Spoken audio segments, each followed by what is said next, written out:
मैं सच्ची कहानियाँ सुनाना पसंद करता हूँ, झूठ बोलने से बचता हूँ। मैं आपको 3-4 छोटी छोटी कहानियाँ सुना रहा हूँ। ये सारी कहानियाँ सच्ची हैं, 1-1% सच्ची हैं, पर मैं किसी का नाम नहीं लूँगा। जिनकी कहानी है उनका नाम नहीं लूँगा, उनकी प्राइवेसी का मामला है। पर हाँ, सच्ची कहानियाँ हैं। अच्छी बात है कि इन कहानियों के किरदार हम लोग नहीं बने, ईश्वर करे हम कभी ना बने, लेकिन कहानियाँ सच्ची हैं। जब मैं दिल्ली आया था 1990 में, मैं हरियाणा के एक शहर से, भिवानी से दिल्ली आया था पढ़ने के लिए। मेरे ड्रीम कॉलेज में हंसराज भी एक था, पर मेरा संयुक्त से मेरा एडमिशन जाकिर हुसैन में हुआ। मेरे अंक ठीक थे, यहाँ हो सकता था, पर मैं तो नई दिल्ली स्टेशन पे उतरा, बाहर निकला, पता लगा वहीं एक कॉलेज है, वहीं एडमिशन ले लिया मैंने। तो लोगों ने कहा कि यार कैंपस बड़ा अच्छा होता है। मैंने, अरे क्या फ़र्क पड़ता है, कॉलेज कॉलेज होता है, छड्डो, यही छड्डो में सिखाने आया हूँ आप लोगों को। ठीक है, स्टेशन से निकले वहीं कॉलेज है, मैंने घर जाना होगा तो आराम से कॉलेज से निकल जाएंगे, क्या रखा है कैंपस में। पर मेरा एक दोस्त जो मेरे साथ ही आया था उसी शहर से, उसने एडमिशन हंसराज कॉलेज में लिया। मैं और वो स्कूल के डिबेटर्स थे, डिबेटिंग में हम लोग स्कूल टाइम से काफ़ी एक्टिव थे। डीयू में आए तो यहाँ भी एक्टिव रहे। डीयू में मैंने करीब 5 साल डिबेटिंग की और मेरा ख्याल है कि लगभग 300-400 डिबेट्स मैंने जीती होंगी डीयू में, कुछ हारी भी होंगी, लेकिन मैंने खूब डिबेट, वो मेरा दरअसल दाना पानी था, रोजी रोटी मेरी वही थी कॉलेज के दिनों में। घर से पैसे मैं लेता नहीं था, मिलते भी नहीं थे, देना क्या था, मतलब ऐसी स्थिति भी नहीं थी उस समय मेरे घर में कि मिल सके। तो डिबेटिंग मेरा रोजगार था, एम्प्लॉयमेंट था, मेरा उससे काम चल जाता था आराम से। उसका भी चल जाता था, वो हंसराज से था, मैं जाकिर हुसैन से था। हम खूब डिबेट्स में मिलते थे।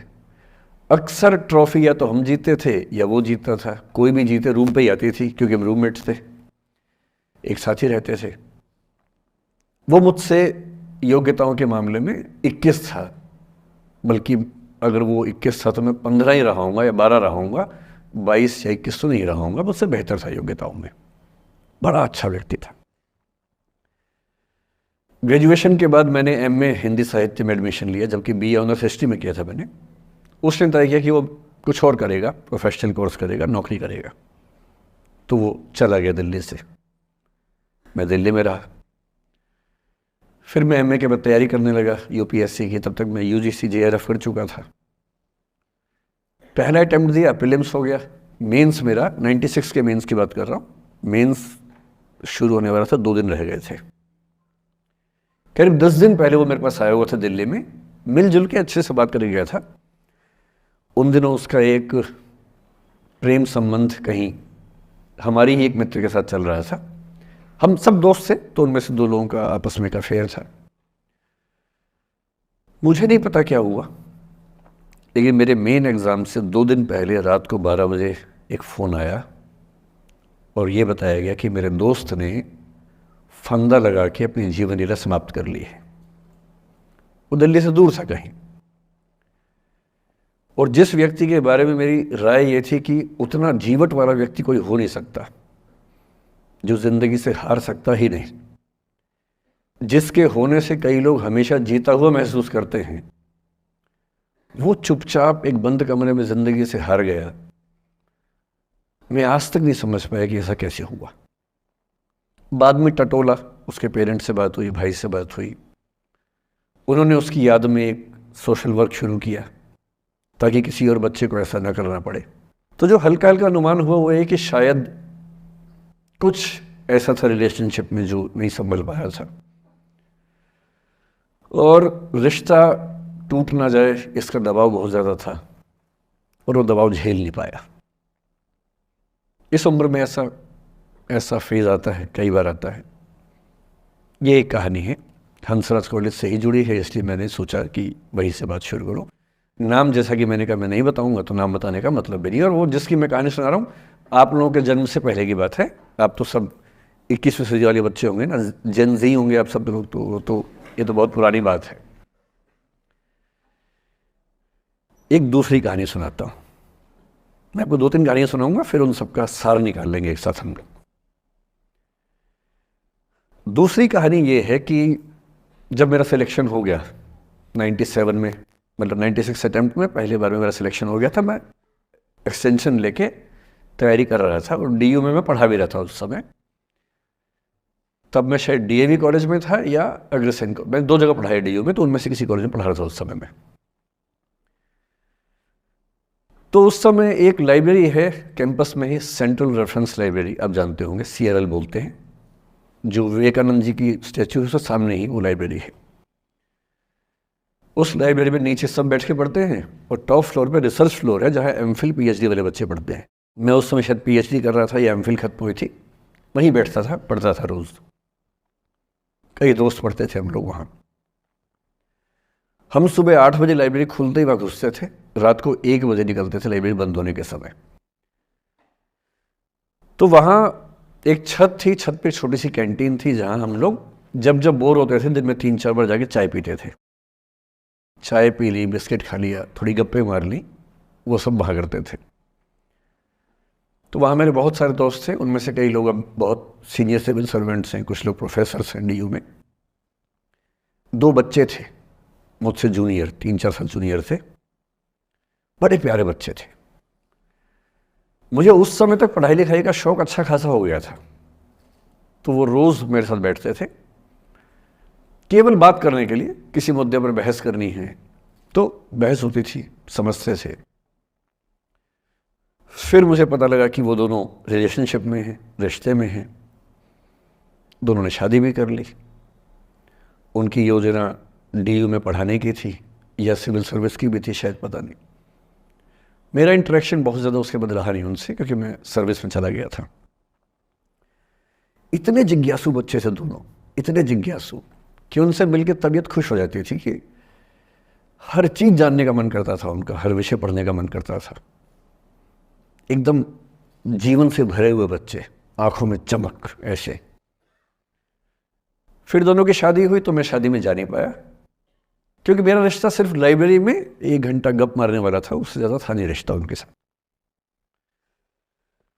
फिर सुनता रहता था कि मैं सब बढ़िया चल रहे, पढ़ाई कर रहे हैं, तैयारी कर रहे हैं।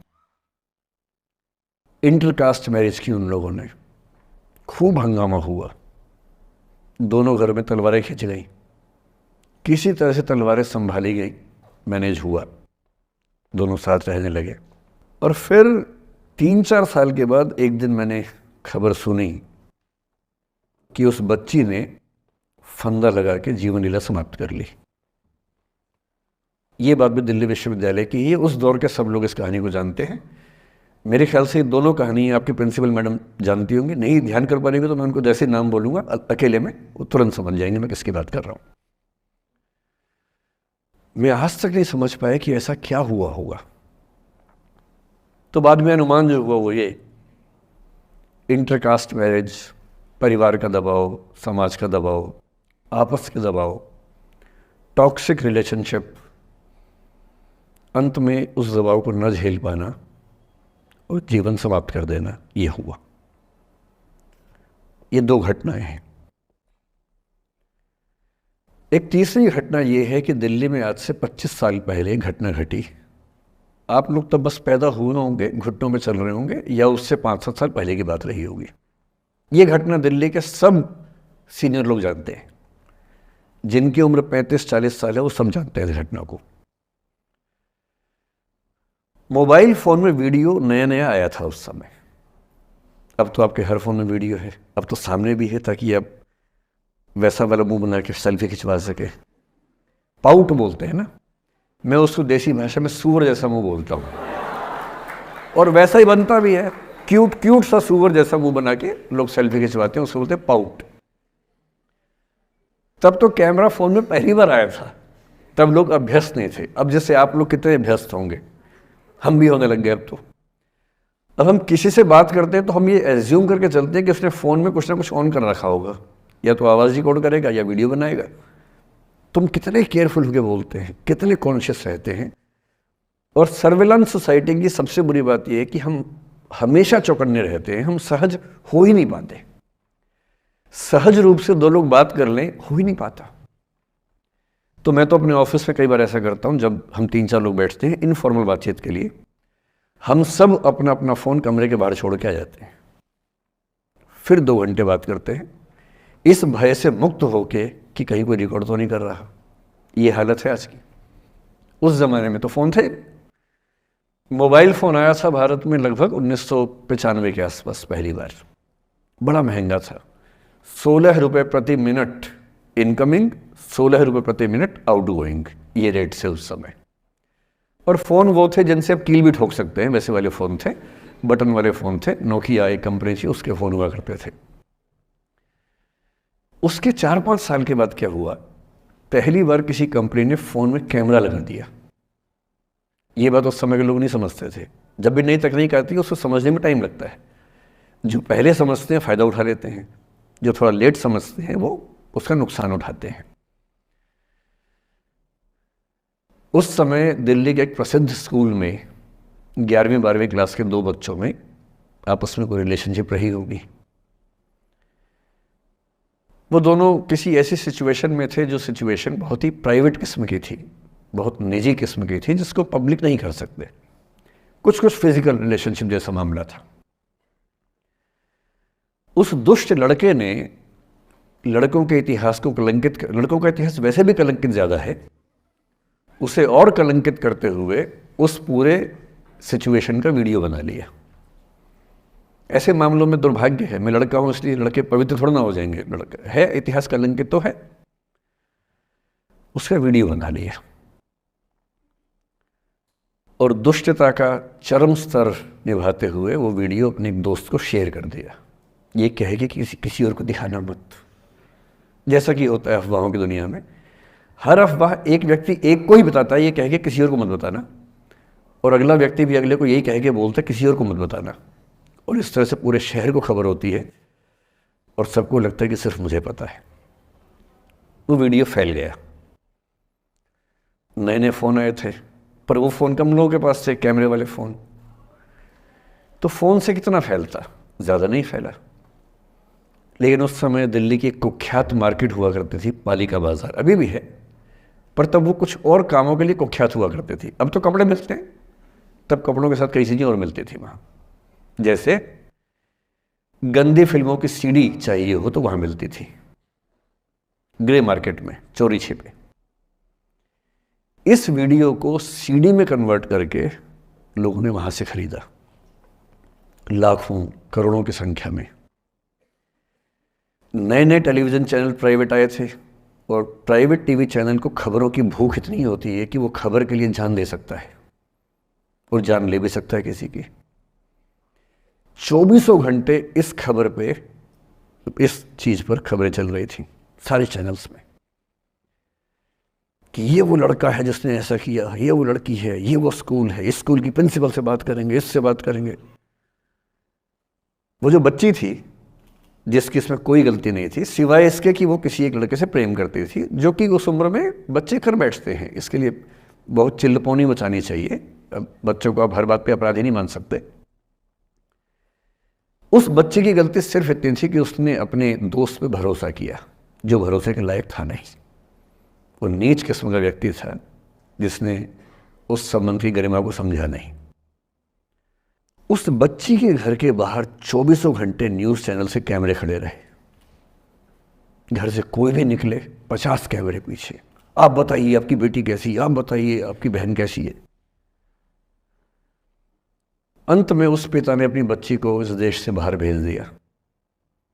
उसके कुछ दिन बाद की जो खबर टीवी चैनल से नहीं दिखाई, उसके पिता ने आत्महत्या कर ली। ये तीसरा इंसिडेंस है।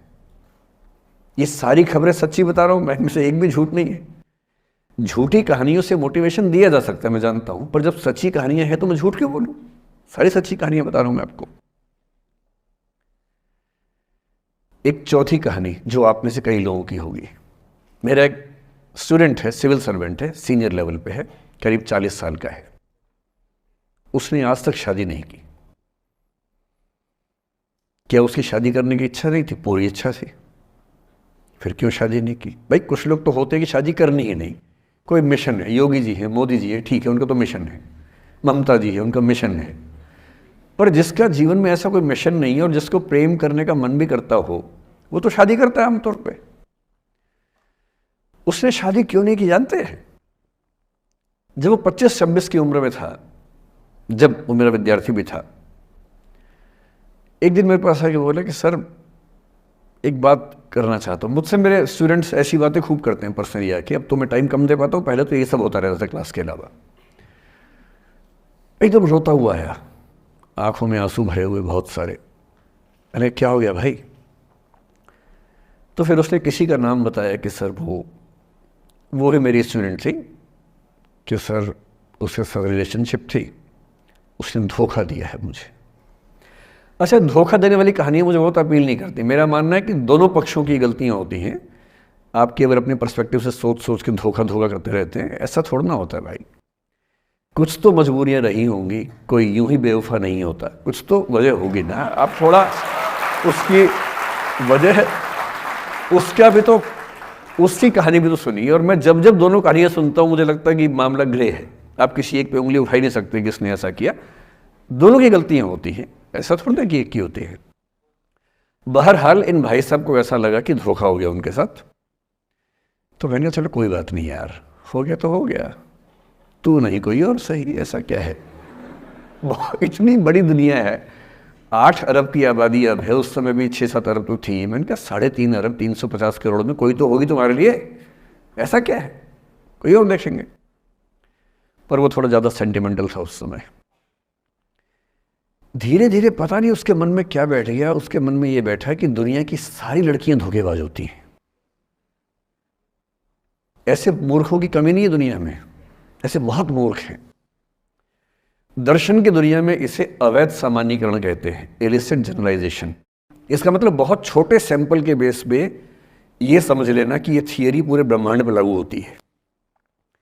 एक लड़की ने धोखा दिया, मान लीजिए धोखा दिया, धोखा इसने दिया कि उसने दिया कि किसी ने दिया, जो भी कहानी हो, एक सैंपल से ये मान लेना कि सब ऐसे होते हैं। और उसके बाद से उसने कम से कम 10 बार कोशिश की, 10 लोगों से मिला, बातचीत की शादी के लिए। डेटिंग तो क्या करेगा 40 की उम्र में, लेकिन हाँ बातचीत करके देखा कि शायद रुचियाँ मिल जाएं, स्वभाव मिल जाए तो शादी के बारे में सोचें। हर बार 3-4-5 मीटिंग के बाद वापस हट जाता है। अब तो मैंने पूछना बंद कर दिया है। जब तक मैं पूछता था, बोलता था कि सर 3-4 मीटिंग के बाद लगता है कि ये भी वैसी ही है। मैंने कहा भूल जाओ भाई, उससे भूल जाओ, बात खत्म हो गई। उसके बच्चे घूम रहे हैं आजकल स्कूल में, अब तुम कम से कम शादी तो कर लो। वो भाई साहब आज तक अकेले हैं, और अब तो बाज़ार में मूल्य भी कम हो गया उनका, अब विकल्प भी ज़्यादा नहीं मिलते हैं। अब जो विकल्प मिल रहे हैं वहाँ उसकी रुचि और कम हो गई है। तो पूरी संभावना है कि वो जीवन अकेले ही गुजरेगा उसका। एक अंतिम एग्जाम्पल देके फिर मैं निष्कर्ष की तरफ बढ़ूँगा।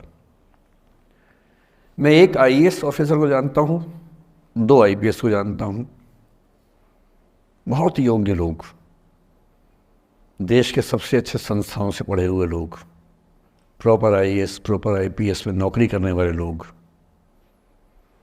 और इन तीनों ने अपना जीवन समाप्त कर लिया नौकरी में रहते हुए। क्यों?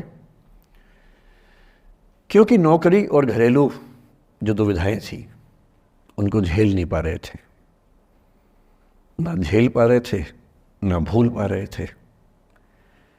लेट गो नहीं कर पाए तो गिव अप कर दिया। और इसलिए मुझे अक्सर लगता है कि जितनी चीज़ें हम सिखाते हैं बच्चों को, हिस्ट्री, इकोनॉमिक्स, लिटरेचर, वो सब ठीक है, उनका भी महत्व है। शायद उससे ज़्यादा महत्व इस चीज़ का है कि ये समझें कि अपने इमोशंस को कैसे मैनेज करना है।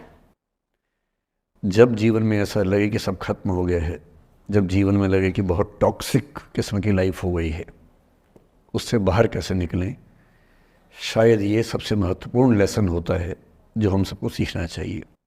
मैंने कहीं से सीखा नहीं है, ना मैंने ऐसी किताबें पढ़ी हैं। हालांकि मैंने 2 किताबें मंगवाई हैं पिछले हफ्ते, पढ़ी नहीं है अभी तक, तो मैं किताबों के बेस पे नहीं जानता कैसे सीखते हैं, लेकिन ज़िंदगी से तुम सीख सकते हैं। इन कहानियों का सबका एक ही सार है, वजह अलग अलग है। एक व्यक्ति ने इसलिए अपना जीवन समाप्त किया कि वो रिश्ता उसके हाथ से छूट रहा था। एक ने इसलिए जीवन समाप्त किया कि ये रिश्ता बन गया था, पर समाज के दबाव, घर के दबाव मैनेज नहीं कर पाए। एक ने ज़िंदगी भर शादी नहीं की सिर्फ इसलिए कि वो पुरानी यादों को भूल नहीं पाया।